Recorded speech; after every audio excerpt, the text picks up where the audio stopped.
1433-এর প্রথম পূজাবার্ষিকী চলে এসেছে আমার হাতে। চলুন একসাথে ওপেন করা যাক।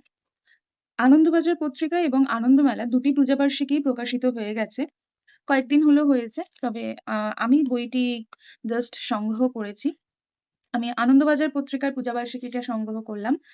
শারদীয়া 1433, সেখানে একটি আম ষাঁড়কে আরকি তীর দিয়ে মারা হচ্ছে, যেটা ত্রিশূল আরকি, মা দুর্গার সিম্বল।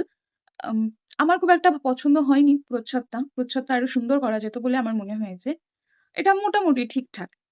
এবার আসা যাক যে এবারে যেটা মূল আকর্ষণ থাকে প্রত্যেকটি পূজাবার্ষিকী, সেটা হচ্ছে যে এর সূচিপত্র কি হবে। এখানে প্রথমেই রয়েছে পুরাণ কথা প্রসিদ্ধ বৈষ্ণবী রূপে নৃসিংহ বাহাদুরীর লেখা। এরপর রয়েছে কয়েকটি প্রবন্ধ, ৮টি প্রবন্ধ। এর মধ্যে কথা যে নাই, মানুষের চেয়ে বড় নয়, আরশিনগর, পালাবদলের পশ্চিমবঙ্গ, ফুটবলের এক রক্তাক্ত অধ্যায়। তার মানে রাজনীতি, খেলাধুলো এবং মানুষ সবকিছু নিয়েই আরকি মিলিয়ে মিশিয়ে প্রবন্ধগুলি রাখা হয়েছে। গল্প রয়েছে আবারও সেই ৭টি।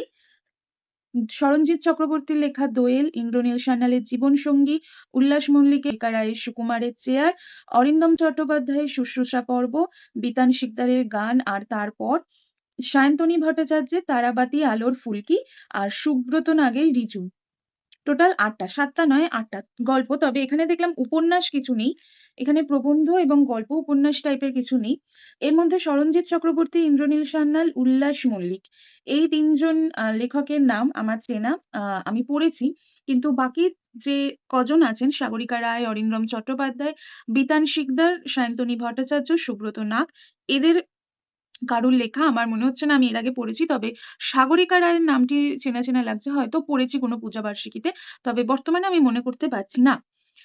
ভ্রমণ কাহিনী রয়েছে দানিউবের বাঁকে ২ রাজধানী, সীমন্তিনী গুপ্তর লেখা। এরপর রয়েছে কবিতা। কবিতা দেখলাম অনেক কটা। এখানে ৮ টি কবিতা। আবার এই পৃষ্ঠাটাও প্রায় ৭-৮ টা কবিতা আছে। এখানে ৮ টা কবিতা। মানে প্রচুর কবিতা রয়েছে, যেটা বুঝলাম। আবার এখানেও কবিতা। বেশিরভাগটাই কবিতা। বিশেষ করে আমি বলব এই বইটি তাদের অবশ্যই কেনা উচিত যারা কবিতা ভালোবাসেন পড়তে। প্রায় কিছু না হলেও প্রায় ২০-২৫ টা কবিতা রয়েছে। এর প্রচ্ছদটি করেছেন সুব্রত চৌধুরী। অলংকরণে অনেকের নামই রয়েছে। তবে আরো সুন্দর করা যেত প্রচ্ছদটি বলে আমার মনে হয়। এর মুদ্রিত মূল্য ৳৩২০। বেশ অনেকটাই। ৩২০ কিন্তু কম নয়। ইলাস্ট্রেশন তো যেমন রয়েছে সেরকমই, পেজ কোয়ালিটিও ভালো। যেরকম হয়ে থাকে পেজ কোয়ালিটি সেরকমই। এখন দেখা যাক কিরকম হয় বা না হয়। এই যেমন আমার এই আ দুর্গার খুব সুন্দর দেখলাম ইলাস্ট্রেশন। এই যে, এইটা খুব সুন্দর লেগেছে। সরাচিত্রে দুর্গা। খুব সুন্দর, শিল্পী লীনা ঘোষ। বেশ সুন্দর লাগছে এটা দেখতে। দেখা যাক বইটা পড়ে কেমন লাগে না লাগে। যেমন এখানে অলংকরণ রয়েছে কিছু, কিছু শিল্পী শৈলজ মুখার্জি। ভাল লাগছে বেশ দেখতে, তাই না? দেখা যাক এর গল্পগুলো, প্রবন্ধগুলো কেমন হয়েছে এবং কবিতাগুলোও অবশ্যই।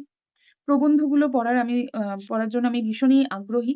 পালা-বদলের পশ্চিমবঙ্গ, এই সমস্ত কিছু। আর এখানে গল্প আছে, ছোট, ছোট গল্প আছে ৩-৪ পেজে। উপন্যাস নেই। আমি এর আগে আনন্দবাজার পত্রিকা পূজাবার্ষিকী আমি কোনোদিনই আরকি সংগ্রহ করিনি। এবছরই ১ম। এই তো এখানে উপন্যাস রয়েছে। তাহলে কি আমি বাদ দিয়ে চলে গেলাম? সূচিপত্র, ওহ! সরি, উপন্যাস রয়েছে। I am so sorry. এটা ১ম পেজেই উপন্যাসটা রয়েছে এবং আমি সেটা দেখিনি। উপন্যাস রয়েছে পাপের সন্ধানে প্রচেতগুপ্ত, দীপান্তর অমিতাভ সমাজপতি, বন্দর অজিতেশ নাগ, উত্তরাপথের মহাপথিক সৌভিক গুহ সরকার, গহীন জলের নদী সৌমযা দাস। এর মধ্যে প্রচেতগুপ্ত, অজিতেশ নাগ এবং সৌমযা দাসের লেখা আমি এর আগে পড়েছি। বাদবাকি অমিতাভ সমাজপতি এবং সৌভিক গুহ সরকারের লেখা এবারে ১ম পড়ব। বইটা তো ১ম দেখাতে বেশ ভালোই লাগলো। শুধু আমার প্রচ্ছদটা খুব একটা পছন্দ হয়নি। এটা আরো সুন্দর করে আমার মনে হয় করা যেত আরো সুন্দরভাবে। বাট ইটস ওকে, যেরকম এসছে সেরকমই। তবে এর ভেতরে যে লেখাগুলো রয়েছে সেগুলো আশা করছি খুবই ভালো লাগবে এবং সেগুলোর জন্যই তো মূলত বইটি কেনা। একই ছাদের নিচে অনেক নতুন, নতুন লেখক-লেখিকাদের আমরা লেখা পড়তে পারি। যেমন আমি অনেকের লেখাই পড়িনি, যাদের লেখাগুলো পড়বো এবং পড়ে অবশ্যই জানাবো আপনাদেরকে যে আমার এইবারের পূজাবার্ষিকীটি পড়ে কেমন লাগলো। এটা দিয়েই শুরু করলাম। আশা করি আরো ৩-৪ টে পূজাবার্ষিকী এবছরে সংগ্রহ করব এবং যা, যা সংগ্রহ করব সবই আপনাদের সাথে শেয়ার করব। আপনারা কোন, কোন পূজাবার্ষিকী সংগ্রহ করবেন বলে ঠিক করেছেন বা অলরেডি করেছেন কিনা এটি এবং আনন্দমেলা এই দুটিই প্রকাশিত হয়েছে যতদূর আমি জানি। তার মধ্যে আর কোন, কোন পূজাবার্ষিকীর জন্য অধীর আগ্রহে অপেক্ষা করে আছেন? কার লেখাপড়ার জন্য অপেক্ষা করে আছেন অবশ্যই আমাকে জানাবেন।